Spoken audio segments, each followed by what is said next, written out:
salut à tous, bonjour à tous, je m'appelle Gabriel, je suis ingénieur informatique de formation, mais avant cela j'ai été étudiant en classe préparatoire scientifique, notamment MPSI et PSI.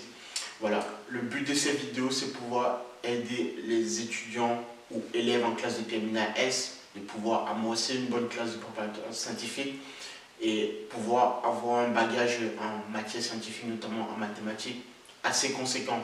Donc, j'ai été ravi que les précédentes vidéos ont pu avoir un quelconque début d'écho auprès de ces étudiants et élèves en classe de terminale S.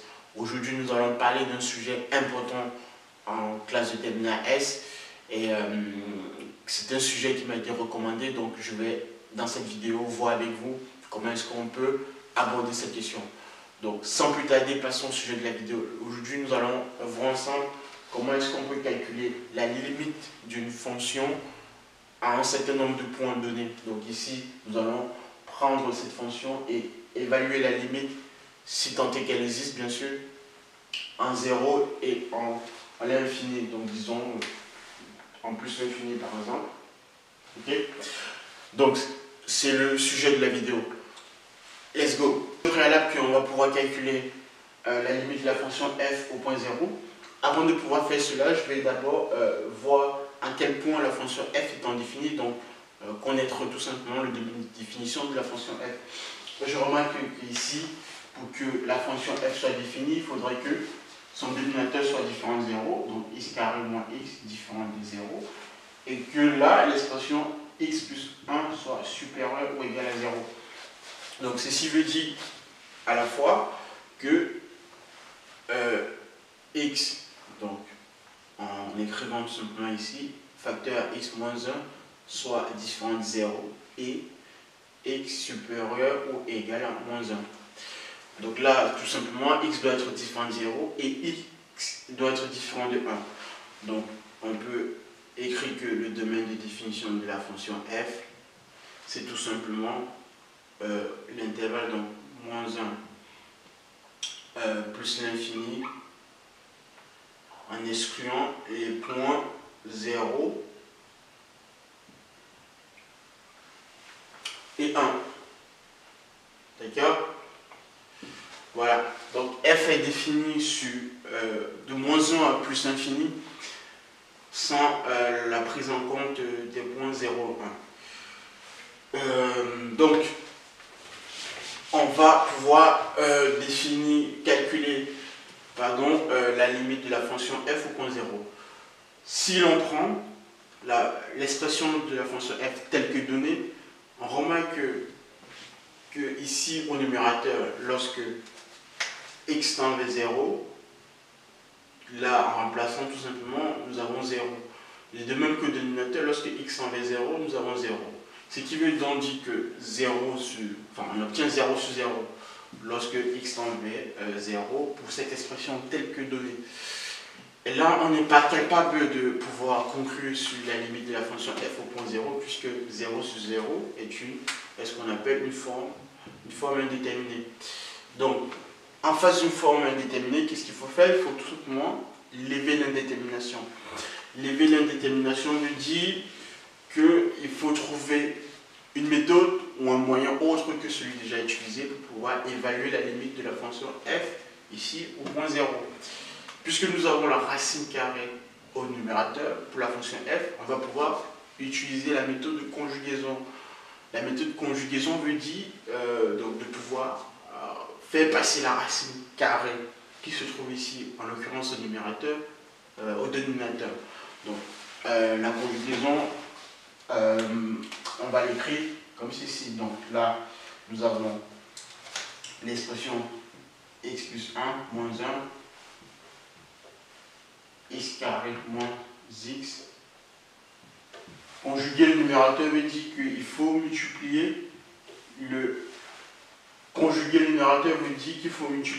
l'expression de la fonction f de telle manière que cette racine carrée qui se trouve pour l'instant ici au numérateur peut se retrouver au dénominateur. Pour pouvoir faire cela, il faudrait que j'utilise l'identité remarquable a carré moins b carré qui vaut a moins b, a plus b.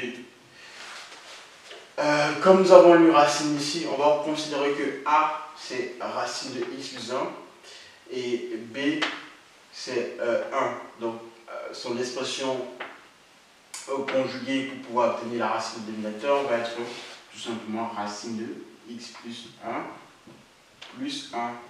Donc le terme A plus B.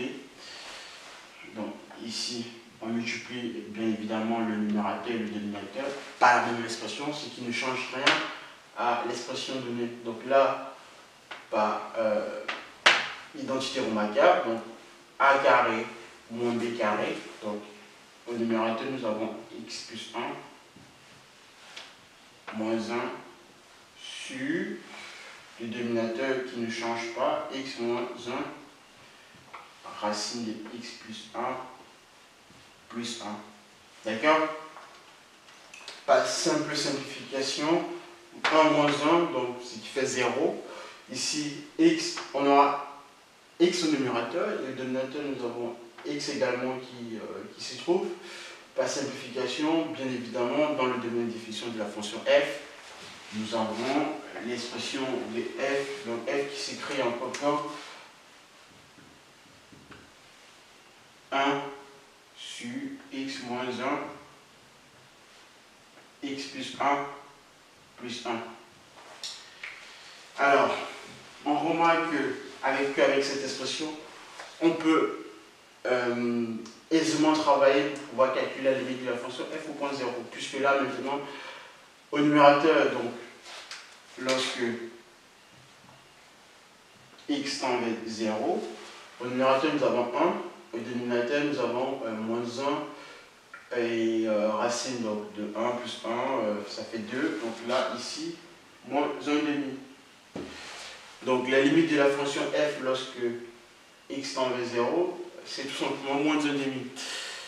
Ceci nous a été possible parce qu'on a effectué cette opération de conjugaison, parce qu'avec cette expression telle que donnée au préalable, on n'était pas capable de pouvoir évaluer la limite de la fonction f. Donc on peut également faire la même chose avec l'infini par exemple, donc avec plus infini. En plus infini, donc le numérateur tend vers plus infini, et là également plus infini. Tel que donné, l'infini sur l'infini est une forme indéterminée également. Donc lever l'indétermination, on fait la même méthode, donc on tombe sur cette expression. En tombant sur cette expression, lorsque x tend vers plus infini, nous avons 1 au numérateur, et au dénominateur, nous avons plus infini. Ce qui veut donc dire que 1 sur plus infini, ça tend vers 0, lorsque x tend vers plus infini. Donc la fonction f tend vers 0 lorsque x tend vers plus infini. Voilà, j'espère avoir été clair sur cette question de limite.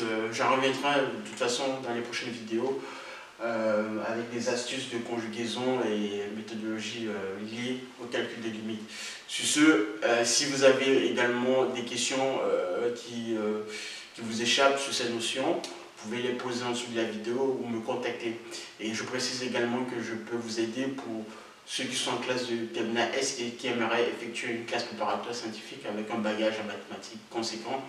Je peux apporter des questions très concrètes sur comment est-ce qu'on reçut une classe préparatoire scientifique et aborder des notions importantes en mathématiques. Je vous dis à la prochaine et merci de m'avoir suivi.